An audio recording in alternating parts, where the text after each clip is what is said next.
Yung tipong 6 months ka sa dagat tapos aayain ka magdagat. Kaya the healing island is waving at tama nga ang nasa isip nyo. Kaya tara na't explore natin ang ganda ng Siquijor Island. Siyempre dapat magtipid tayo dahil mag-isa akong babiyahe tsaka naka-backpack lang naman ako at yung kasama ko is sa airport na kami magkikita. Simula sa bahay nagbiyahe na ako pa Cubao then MRT mula Cubao hanggang Top Avenue Station. Tapos nag-joyride na lang ako pa airport ng NAIA Terminal 2. Mas okay na din pala na mag-check-in online para mas ma-generate nyo na din yung boarding pass nyo. Yung airline nga pala namin pa Dumaguete ay yung Philippine Airlines Express. Medyo pricey na siya kasi nabook namin siya 2 weeks before the mismong flight kaya inabot ng 5,303 pesos each.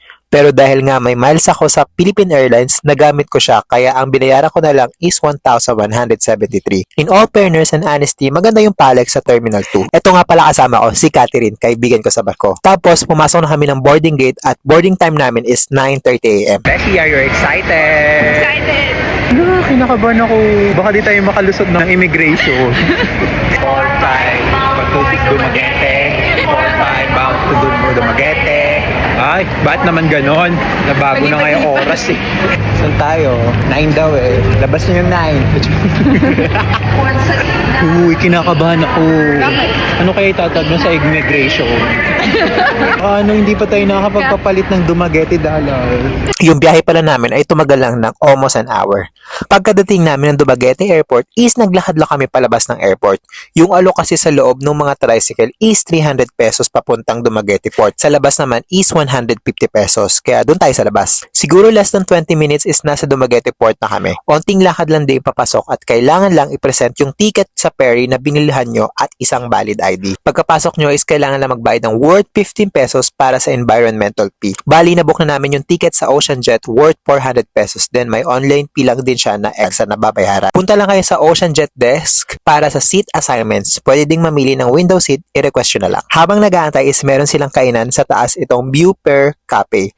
So habang naghihintay ng boarding, may selection ng food and drinks. Sa mismong website ng OceanJet is merong mga schedule na alis from Dumaguete to Siquijor Port. So yung napili namin is yung 1 PM na biyahe. Na-delay lang siya ng dating mga 1:30 PM na. Yung biyahe tumagal lang naman ng 45 minutes. Guys, legit na legit. Siquijor Port pa lang, napakalinaw na ng tubig. Pwedeng-pwede na mag-swimming kagad. Nakaka-amaze yung tubig, promise. From Port of Siquijor, madami na nag-aalok ng mga motor or tricycle. Bali, nagpahatid na lang kami ng tricycle worth 300 pesos ang bayad kung saan kami nagstay ng 4 days and 3 nights. Itong Bruce Beach and Resort. Yung room na nakuha namin is standard pan room worth 4,500. With free wifi, strong and fast internet connection, merong 2 single bed, restroom with water heater, merong TV, small cabinet, at merong complimentary hygiene kit at unlimited water to guys. Mineral. Meron din silang sariling pool at isa sa mga rason kung bakit napili namin to ay beachfront na siya at pwede na mag-enjoy sa dagat kagad. Meron din silang pa-welcome drinks. So kinagabihan, doon na kami sa restaurant nila nag-dinner ng lomi at clubhouse sandwich. So yun lang muna sa part 1 ng Siquijor. Bye!